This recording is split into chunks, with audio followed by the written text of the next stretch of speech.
मंगलमय मंगलकरण वीतराग विज्ञान। नमो ताई जाते भई अरहंता दीमान। जो विद्यादि सागर सुधी, जो विद्यादि सागर सुधी गुरु हैं हितेशी। शुद्धात्म में निरत नित्य हितोपदेशी। वे पाप ग्रीष्म ऋतु में जल हैं सयाने। पूजूं उन्हें सतत केवल ज्ञान पाने। वंदूं उन्हें सतत केवल ज्ञान पाने। बोलिए अहिंसा परमो धर्म की।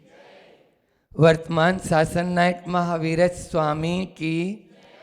गज पंथा के मूल नायक चिंतामणि पारसुनाथ भगवान की। परम उपकारी संत शिरोमणि आचार्य गुरुवर विद्यासागर जी महामुनि राज की।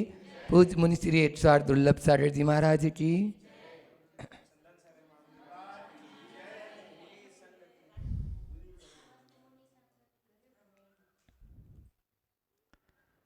हमारे पास आंखें हैं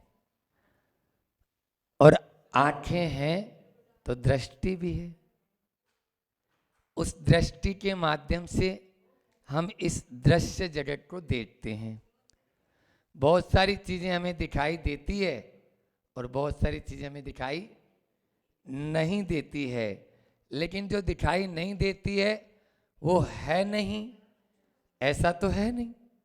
बोलो, जो दिख रहा है वो सत्य है, ये मानना भी भ्रम है।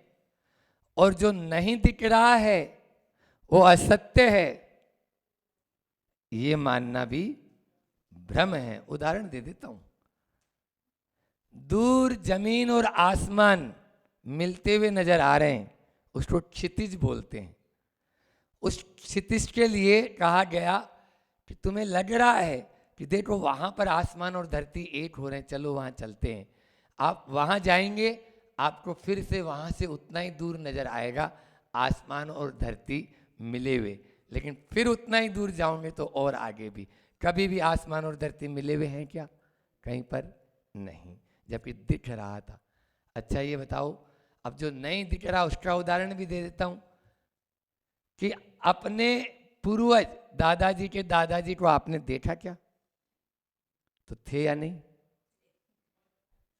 बोलो, थे तभी तो अपन आए।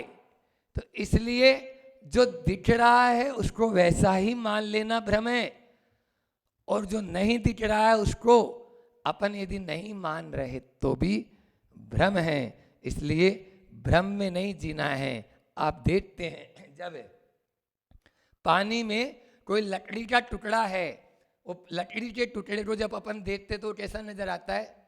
तिरछा नजर आता है। लेकिन वो तिरछा है क्या? बस हम जैसे वो पानी में तिरछा है नहीं लेकिन फिर भी तिरछा नजर आ रहा है, ऐसे ही इस शरीर के भीतर आत्मा है, लेकिन हमने शरीर को ही आत्मा मान लिया है। वो जैसे पानी के टुकड़े को अपन तिरछा देखते हैं ना, वैसे ही शरीर को आपा बुद्धि हो गई, इसी में ही आत्मा मान लिया है। जबकि कह रहे हैं तू चेतन यह देह अचेतन, तू जड़ तू चेतन यह देह अचेतन, तू ज्ञानी और यह देह अज्ञानी। हाँ, यह अज्ञान अज्ञान, ये अज्ञान से हम भरे हुए हैं। हमारे अंदर में हमने जड़ बुद्धि लाके रख ली है, ये भ्रम है। लेकिन आज उसी भ्रम को अपन को तोड़ना है। उसी को भेद विज्ञान कहते हैं। निज और पर का भेद करना, स्व और पर का भेद करना। जैसे विगत दिनों में हमने आपको एक ग्राउंड तैयार करके दिया था। जब से हम आए थे गजपंता में, तो आपको 12 भावनाओं पर रोज चिंतन देते थे कि किस प्रकार से हम इन 12 भावनाओं के माध्यम से अपने आत्मा और शरीर को पृथक मानकर हम आगे तैयार करें। किसान होता है ना, किसान बीज बोने के पहले जमीन को क्या करता है? समतल करता है, उपजाऊ बनाता है। उसमें कंकड़ वगैरह हैं, उसमें कोई खरपतवार उगाई, उसको दूर करता है। क्यों? क्योंकि जो बीज है, सुन रही है, जो बीज है उस बीज को पूरा का पूरा पोषण मिले। बस अपन को यही करना है, इधर उधर की खरपतवार को हटा दो। अब जो 12 भावना का जो अपन ने बीज वपन किया है उसको पुष्ट करना है, उसको सही रूप से संपोषण मिले। इसी के लिए अपने भ्रम को तोड़ना है। 4 शब्द हैं, भ्रम, मर्म, कर्म और धर्म। छोटे छोटे शब्द हैं लेकिन अर्थ बहुत गहरा है। भ्रम, मर्म, कर्म और धर्म। बस हमारे अंदर में हम क्या कर रहे हैं? अनादि से भ्रम में जी रहे हैं। उस भ्रम को तोड़ना पहले अनिवार्य है। आज भूमिका बना रहा हूं कि उस भ्रम को जब तक नहीं तोड़ेंगे, शरीर को आत्मा के रूप में मानना, ये क्या है? पहला भ्रम। पर को अपना मानना, ये दूसरा भ्रम। नश्वर को शाश्वत मानना, ये तीसरा भ्रम। और सपना को अपना मानना, ये चौथा भ्रम। इसलिए इन भ्रम को तोड़ना है। एक बार ऐसा हुआ कि माँ साहब थे, माँ साहब मतलब आपके इधर क्या बोलते? टीचर इंग्लिश में, है ना? हाँ, शिक्षक। तो शिक्षक महोदय पढ़ा रहे थे बच्चों को और प्रश्न पूछते हैं, बताओ बच्चों, सत्य और भ्रम में क्या अंतर है? अब सोनाली जैसे इंटेलिजेंट रहते ही हैं तो हाथ खड़ा कर दिया, बोले हम बताएं। बताओ। बोले सर आप पढ़ा रहे हैं ये सत्य है, लेकिन हम पढ़ रहे हैं ये आपका भ्रम है। आप पढ़ा रहे हैं ये सत्य है, लेकिन हम पढ़ रहे हैं ये भ्रम है। आदमी इंसान इसी भ्रम में जी रहा है, लेकिन अपन लोगों को भ्रम में नहीं रहना है। हाँ, यदि भ्रम में रहेंगे तो कभी भी सम्यक दर्शन की प्राप्ति तो बहुत दूर की बात है, अभी तो भूमिका भी नहीं बनेगी। जिस प्रकार से अंक के अभाव में सुनने का कोई महत्व है क्या? बोलो। प्रतिमा के अभाव में मंदिर का कोई महत्व है क्या? राजा के अभाव में किसी राज्य का महत्व है क्या? उसी प्रकार से सम्यक दर्शन के अभाव में जीवन का कोई महत्व नहीं है। यदि जीवन का महत्व तभी होगा जब हमारे अंदर में सम्यक दर्शन का मतलब क्या समझते हो? बोलो। अशोक जी बैठे, हाँ, कासलीवाल जी, सम्यक दर्शन का मतलब? हाँ बोलो बोलो, कोशिश करो। शुद्ध ज्ञान। अभी शुद्ध ज्ञान तो बहुत आगे की भूमिका है। सम्यक दर्शन का मतलब समीचीन दृष्टि। हाँ, दर्शन का मतलब दृष्टि, सम का मतलब सम्यक यानी समीचीन, राइट यानी जो है ना दर्शन, समीचीन दृष्टि। हमारी दृष्टि में हमने क्या कर रखा है? उसमें विभ्रम डाल रखा है। जब तक विभ्रम रहेगा तब तक ऐसा ही चलता रहेगा। पहला मैंने बताया 4 प्रकार का जो भ्रम है वो आप लोगों ने पाल रखा है। सबसे पहले मैंने बोला शरीर को आत्मा रूप मान लेना। ये बताओ, आप केला है और केले को, केला बिना छिलका के रहेगा, कभी खा पाएंगे क्या? वो रहेगा ही नहीं, टिक ही नहीं पाएगा। नारंगी है, केला है, कुछ भी। केले की सुरक्षा छिलके से है, समझ में आ रहा है? लेकिन छिलका खा लो, खाते हो क्या? छिलके का महत्व क्या है? केले की। बस शरीर क्या है? छिलका, ठीक है ना? और आत्मा क्या है? केला। महत्व केले का है। इसलिए यहां पर कह रहे हैं शरीर और आत्मा, इन दोनों में पृथकता। बार बार ये भावना भाव, मैं शरीर नहीं हूं, मैं आत्मा हूँ, मैं देह नहीं हूँ, मैं आत्मा हूँ। इस प्रकार की जब बार बार भावना भाएंगे तभी हम अपने इस सम्यक दर्शन को पुष्ट कर पाएंगे। तो पहला मैंने कहा शरीर को आत्मा मानने का भ्रम। दूसरा क्या बोला? पर को अपना मानना। हमने क्या कर रखा है? सबको अपना बना रखा है। हाँ, जितना भी दिखता है उन सबको मेरा घर, मेरा मोटर, मेरी गाड़ी, मेरी पत्नी, मेरा बच्चा, मेरा ये मेरा मेरा मेरा क्या है बोलो। हम लोग कलकत्ता में थे उस समय, 10 नंबर रोलैंड रोड चौरंगी, जो सबसे पॉश एरिया वहाँ का, उसमें रुके।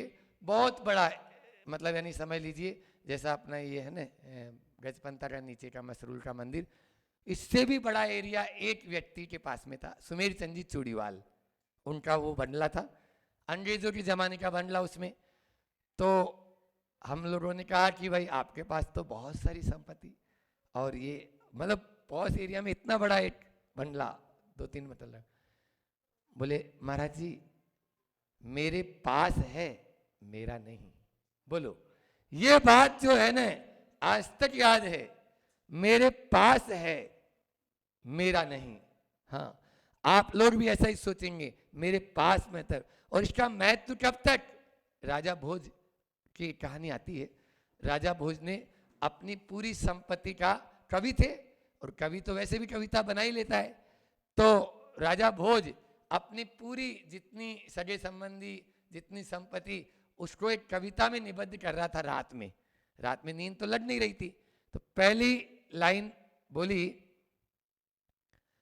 चेतो हरा युवतय सुहृदोनुकूला। पहली लाइन क्या हुई? चेतो हरा युवतय है सुहृदोनुकूला। ये जितनी भी मेरी पत्नियां वगैरह हैं, जो भी मेरे यहाँ पर हैं नौकर चाकर, वो सब मेरे अनुकूल हैं, सब मेरी बात मानती हैं, सब मेरा कार्य करती हैं। इस प्रकार से उसने पहली लाइन बनाई कि चेतो हरा युवतय सुदृढ़ो अनुकूला। थोड़ी देर बाद में दूसरी लाइन बन गई कि सद्बांधव है प्रणति मगर्भ गिरितस्य भृत्याः। ये जितने भी बंधु बांधव जो नजर आ रहे हैं वो भी मेरी आज्ञा में रहते हैं, सब मेरी बात को मानते हैं। सद्बांधव है प्रणति, हमेशा विनित स्वर में, विनित में रहते हैं, झुके रहते हैं। मगर्भ गिरितस्य भृत्या, वो नौकर चाकर सब मेरे अनुकूल हैं। तीसरी लाइन बनाई, गर्जंती दंती निवहास तरलास तुरंगा।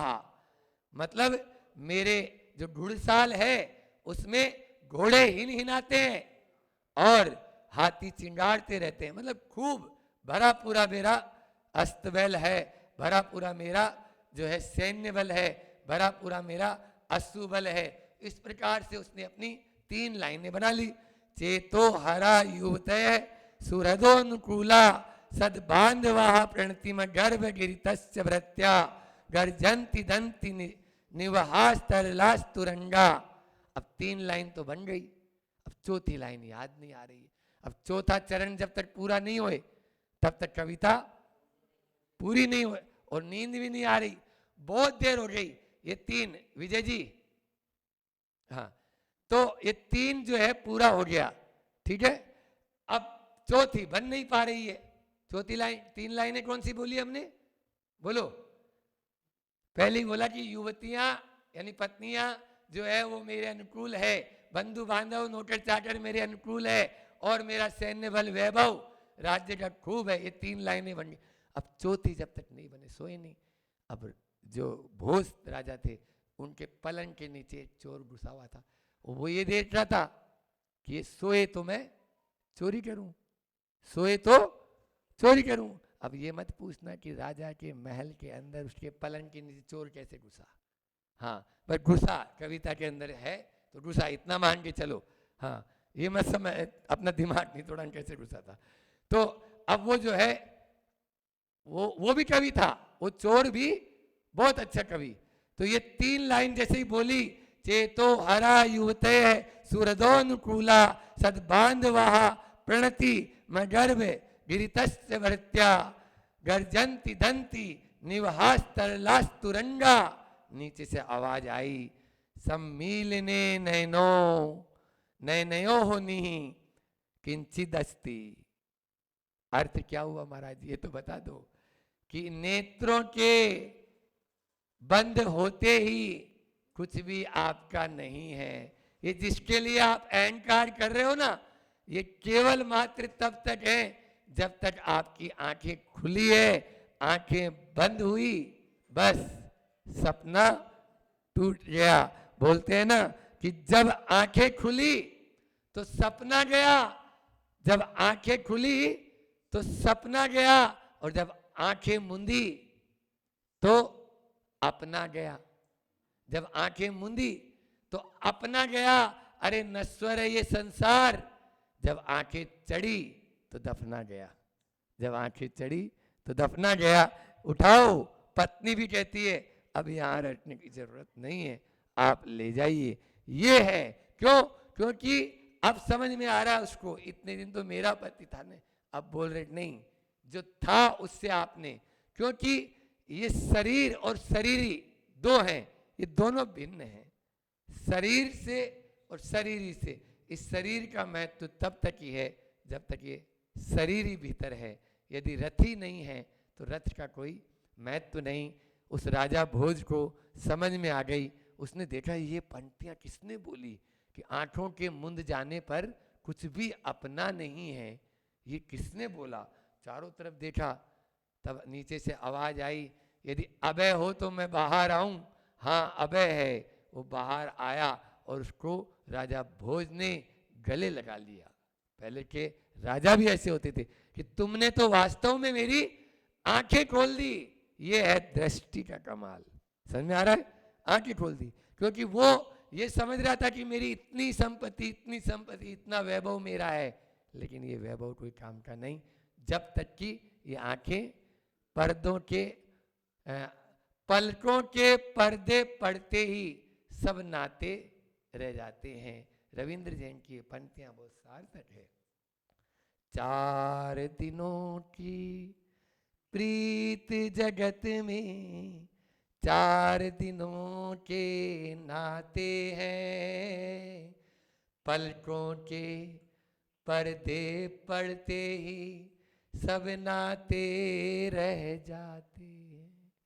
कोई नाते नहीं रहते। हाँ, उसमें आता है कि 34 से 40 से पूरा भजन आप अभी नहीं सुना रहा हूं मैं, बहुत गजब का, ये बहुत ही अच्छा भजन है कि आप कभी सुनना इसको। पूरा आध्यात्मिक भजन, और वो तो आंखों से नहीं थे, लेकिन फिर भी उनके अंदर की कि किस प्रकार से पिंडदान देकर अपना पिंड चुड़ाते हैं। उसमें शब्द है कि 34 से 40वें दिन तक सारी रस्म निभाते हैं और मृतक के लौट आने का कोई जोखिम नहीं उठाते। वो आ नहीं जाए वापस। हाँ, इसलिए जितनी रस्म है वो पूरी निभा लेते हैं। तो पहला था शरीर को अपना मानना का भ्रम, पर को अपने मानने का भ्रम, नश्वर को शाश्वत मानने का भ्रम, आगाह है अपनी मौत का कोई बसर नहीं, और सामान 100 बरस का है पल की खबर नहीं। बोलो, ये पंक्तियां मेरठ में एक व्यक्ति ने अपना उस 1978-80 की बात है ये, 30 लाख रुपए में एक मकान बनवाया, और मकान के बाहर ये पंक्तियां लिखी हुई है आज भी। समझ में आ रहा है क्या लिखा हुआ है? आगाह है अपनी मौत से कोई बसर नहीं, और सामान 100 बरस का है पल की खबर नहीं, नश्वर को शाश्वत मानने वालों। ये पंक्तियां जहां पर स्वागतम, सुस्वागतम, वेलकम, आओ जी, पधारो सा, ये लिखना था, वहां पर ये पंक्तियां आध्यात्मिक लिखी हुई है। क्यों लिखी हुई है?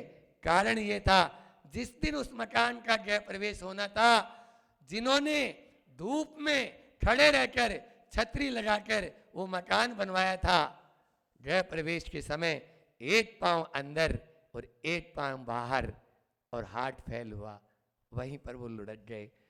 लोगों ने कहा ये तो बहुत अशुभ है आपके लिए, ये मकान बेच दो। बोले बेचूंगा नहीं। इस मकान ने मुझे बहुत बड़ी सीट दी है और वो पंक्तियां बेटे ने वहां लिखवा दी। ये है अध्यात्म की सीट लेने वाले तो कहीं से भी ले लेते हैं। आगाह अपनी मौत से कोई बसर नहीं, सामान सो बरस का पल की। इसलिए न स्वर्ग को शाश्वत मन मानो, और सपना तो अपना कभी हो ही नहीं सकता। आने वाले दिनों में अपन इन्हीं को लेकर, यानी अपनी दृष्टि को हम कैसे पवित्र करें। आचार्य कुंद कुंद की भाषा में निश्चय सम्य दर्शन क्या होता है, और आचार्य समंत भद्र स्वामी की भाषा में व्यवहार सम्य दर्शन क्या होता है। दोनों ने, इन्होंने व्यवहार सम्य दर्शन की परिभाषा श्रावकों के लिए दे दी, तो कुंद कुंद स्वामी समय सार में निश्चय सम्य दर्शन की परिभाषा साधुओं के लिए देते हैं। किस सम्य दर्शन की बात करते हो? सम्य दर्शन ऐसा कोई ऐसा नहीं है जो आ गया और पेड़ पे लटका हुआ तोड़ लो। आजकल तो बहुत सारे सम्य दर्शन के शिविर भी लगने लगे। हाँ, लेकिन और आचार्य विद्यासागर जी महाराज जी किस सक्रिय सम्य दर्शन, आपने नाम सुना होगा, और उमा स्वामी महाराज जी किस सम्य दर्शन की बात करते हैं। आने वाले दिनों में 8 अंग के ऊपर अपन चर्चा करेंगे, चाहे वो निसंकित अंग हो, चाहे वो निकांक्षित अंग हो, निर्वित चिकित्सा अंग हो, अमूर्त दृष्टि, उपग्रहण, स्थितिकरण और वात्सल्य और प्रभावना अंग। इनके माध्यम से एक एक अंग के माध्यम से अपन चलेंगे और एक एक अंग के माध्यम से देखेंगे कि हम कहाँ हैं। बहुत सारे थर्मामीटर दिए हैं। आचार्य कुंद कुंद भगवान ने भी अपन को सम्य दर्शन के पैमाने थर्मामीटर दिया है। आज केवली शुरू केवली नहीं है, मानता हूं, लेकिन हमारा सम्य दर्शन ऐसा भी नहीं है कि जो मोम का है सो थोड़े से में पिघल जाए। वो क्षायिक सम्य दृष्टि रामचंद्र जी को याद करो, 6 महीने तक सब को लेकर घूमते रहे, लेकिन क्षायिक सम्य दृष्टि थे। बहुत सारी चर्चाएं करेंगे, अभी तो समय आप लोगों का पूर्ण हो गया है, इतना ही रखते हैं। बोलिए अहिंसा परमो धर्म की, आचार्य गुरुवर विद्यासागर जी महामुनि राज की।